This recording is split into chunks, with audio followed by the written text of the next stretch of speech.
আজ আমরা চলে এসেছি পাহাড়ের কোলে লুকিয়ে থাকা এক শান্ত সুন্দর গ্রাম কোলবং।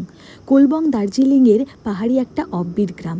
এখানে শহরের কোলাহল নেই, শুধু আছে পাখির ডাক আর পাহাড়ি হাওয়ার ছোঁয়া। যদি আপনি শান্তি খুঁজতে চান শহরের ভিড় থেকে, তাহলে কয়েকটা দিন এখান থেকে ঘুরে যেতেই পারেন। কোলবং একদম perfect.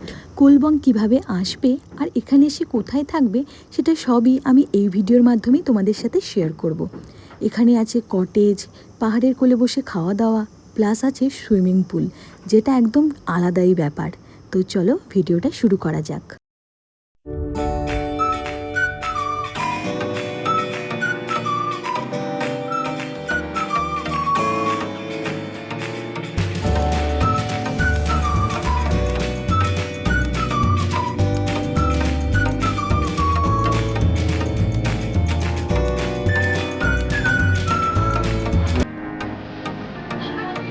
Hello everyone, welcome back to my channel. আমি লিপিকা। এই মুহূর্তে আমি রয়েছি দার্জিলিংয়ের মহাকাল মন্দিরের দিকে এখন আমরা যাচ্ছি। দার্জিলিংয়ে আমরা স্টে করেছিলাম 2 দিন। আজকে আমাদের দার্জিলিং ছেড়ে চলে যাব কোলবংয়ের দিকে। তো তার আগে আমরা চলে গেছিলাম মহাকাল মন্দির দেখার জন্য। আমি দার্জিলিংয়ে আগেও একবার এসেছি, কিন্তু দার্জিলিংয়ের এই মহাকাল মন্দিরটা আমার দেখা হয়ে ওঠেনি। তো খুব ইচ্ছে ছিল, তাই জন্যই সকালবেলা চলে গেছিলাম মহাকাল মন্দিরের দিকে। আর মহাকাল মন্দিরটা সত্যি যে এতটা সুন্দর হবে আমি আশাও করিনি। তোমরা দেখতে থাকো, আর যদি তোমরা চাও যে শুধুই কোলবংয়ের ভিডিও দেখবে, তাহলে পুরোটা স্ক্রিপ্ট করে যেতে পারো। কিন্তু এই মুহূর্তটা তোমরা শুধু দেখো, আশা করবো তোমাদের খুব ভালো লাগবে।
আমার অনেক দিনের ইচ্ছে ছিল যে আমি এখানে আসব, আর আমার একটা ইচ্ছে পূরণ হলো।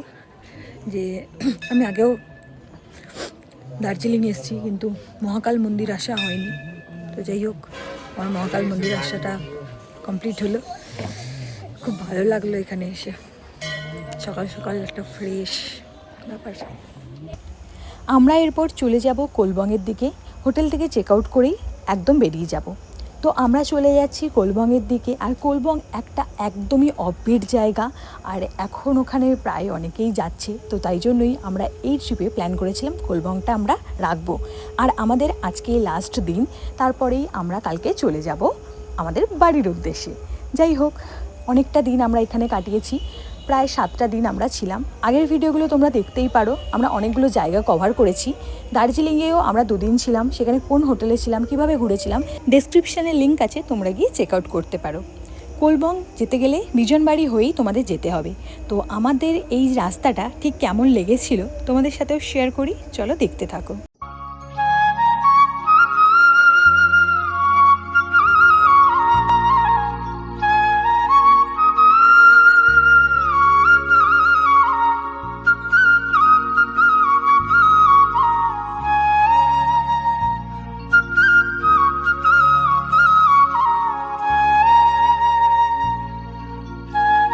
আমরা চলে এসেছি কোলবংয়ের দিদিবাহিনী ফার্মস্টেতে। এই ফার্মস্টেটা খুবই ফেমাস, আর প্লাস এটা 2টো দিদি চালায়। এই জিনিসটা আমাদের খুব ভালো লেগেছিল। তো তাই জন্যই আমরা এই কোলবংয়ের হোমস্টেটা বুক করেছিলাম। তো এর যে ভিউ চারিদিকে, সেটা তো তোমরা সামনের ভিডিওতে দেখতে পাবেই। তার আগে আমি বলে দিই তোমরা কোলবং আসবে কি করে। নিউ জলপাইগুড়ি থেকেও তোমরা গাড়ি পেয়ে যাবে, প্লাস দার্জিলিং থেকেও তোমরা গাড়ি পেয়ে যাবে এই কোলবং আসার জন্য। কোলবং আসতে তোমাদের একদিনে ফেয়ার নেবে 3,500 থেকে 4,000 টাকা। এই দিদিবাহিনী হোমস্টেতে ঢুকেই আমার বেশ ভালো লেগেছিল। চারিদিকটা এত সুন্দর ফাঁকা ফাঁকা, তার থেকেও বড় কথা এখানে ধান চাষ হয়, আর সেই চাষের জমিগুলো এত ভালো লাগছিল।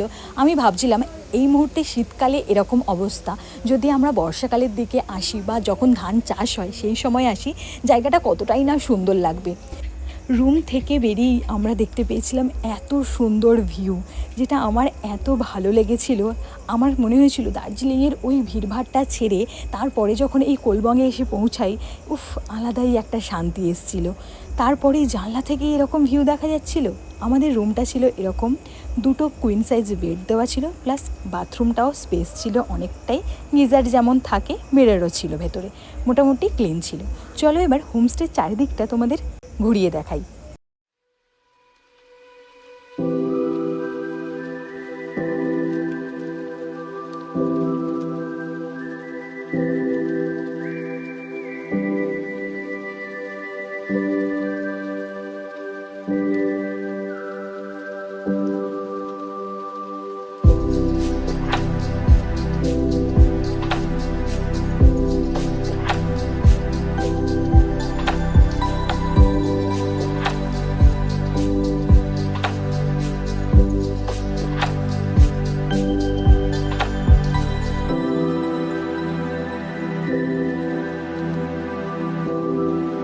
দিদিবাহিনী ফার্মস্টেটা এতটাই বড় জায়গা নিয়ে পুরোটা একটা ভিডিওতে তোমাদের দেখানো যাবে না, তো তার জন্য পরে আবার দেখাবো। চলো খাওয়া দাওয়াটা করে নেওয়া যাক।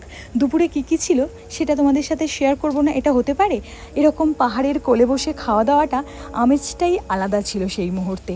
চলো কী খেয়েছি দেখাই। প্রথমেই দিয়েছিল আমাদের ভাত, তার সাথে ছিল স্কোয়াশের সবজি, ডিম ছিল, ডাল ছিল, আর ছিল পাঁপড়। খাওয়ার দাওয়ার খুবই ভালো ছিল, টেস্টি ছিল, তোমাদেরও খেয়ে খুব ভালো লাগবে। তোমরা যদি চাও এখানে থাকাটা আমি রেকমেন্ড করব। চারিদিকের ভিউ তো তোমাদের সাথে আবারও শেয়ার করার জন্য চলে এসেছি। বিকেলবেলা আমরা একটু এরকম চাষের জমিগুলোতে ঘুরতে বেরিয়েছিলাম, আর সেখান থেকে চারিদিকের ভিউটা কেমন চলো একটু দেখে ফেলো।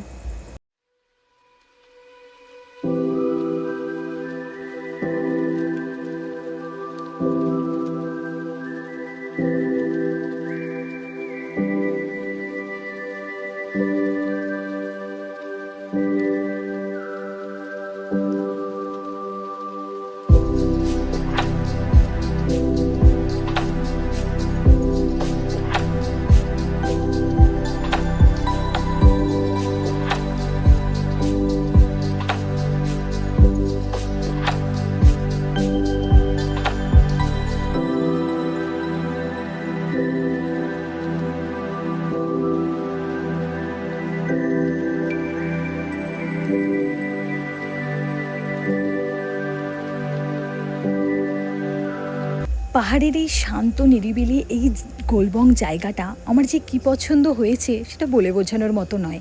বিকেলে দিয়েছিল চা আর পকোড়া, দেখতে দেখতে সন্ধ্যা হয়ে রাত হতে যায়, আর তারপরেই আমাদের চলে এসেছিলো ডিনারে আমরা নিয়েছিলাম রুটি, সবজি, তার সাথে ছিল চিকেন।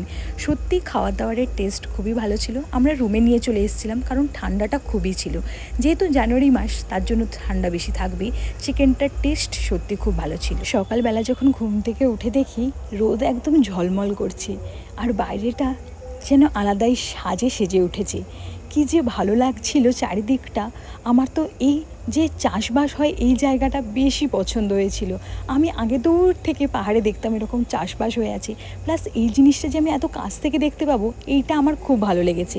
সকালবেলাও আমি চারিদিকটা খুব ভালোভাবে ঘুরে দেখছিলাম, আর এই পাহাড়ে এসে শাড়ি পরবো না সেটা তো হতেই পারে না। আমরা এখানে গিয়ে শাড়িও পরেছিলাম, আর শাড়ি পরে চারিদিকটা ঘুরছিলাম। আমাদের এই জায়গাটা সত্যি খুব ভালো লেগেছে। ওই যে রান্নাঘরটা দেখতে পাচ্ছ মাটির, ওটা কিন্তু ওদের রান্নাঘর, আর ওর সামনেই ওরা সবজি চাষ করে, আর ওই সবজি এখানে রান্নাবান্না করে আমাদের খাওয়ানো হয়েছিল। যাই হোক, চারিদিকটা এত ভালো লেগেছে আমাদের এই হোমস্টেটা তোমাদের কিন্তু প্রেফার সবসময়ের জন্য করব, কারণ কোলবং জায়গাটা একটা আলাদাই আমেজ দেওয়ার মতো। তোমরা যেই সময়ই আসো না কেন, কোলবং জায়গাটা সত্যিই খুব সুন্দর লাগবে তোমাদের। এই দেখতে পাচ্ছ আমরা শাড়ি পরেছিলাম, তারপরেই আমাদের ব্রেকফাস্টে দিয়েছিল কিন্তু পাস্তা, আর ছিল ডিম ভাজা। সত্যি পাস্তা আর ডিম ভাজাটা এত ভালো ছিল। তো এই দিদিবাহিনীর ফার্মস্টের এক্সপিরিয়েন্স আমাদের সত্যি খুব ভালো। তোমাদের আমি মাস্ট সাজেস্ট করব, কোলবং এলে তোমরা এই হোমস্টেতে থেকো, খুব মজা পাবে। চারদিকের ভিউ ভাইবস আলাদাই আছে। তো খাওয়ার দাওয়ারও খুব টেস্টি। আজকে সকালের পাস্তাটা খুব টেস্টি ছিল। তো তোমরা মাস্ট এই কোলবং এলে এই হোমস্টেতে থাকার চেষ্টা করো, খুবই ভালো। হ্যাঁ, ঘরগুলো একটু ফাঁকা ফাঁকা আছে, বাট অল ওভার দেখতে গেলে খুবই ভালো। ও আমরা এখন এই হোমস্টে ছেড়ে চলে যাচ্ছি, আর আমাদের ট্রিপ এখানেই এন্ড হয়ে যাচ্ছে।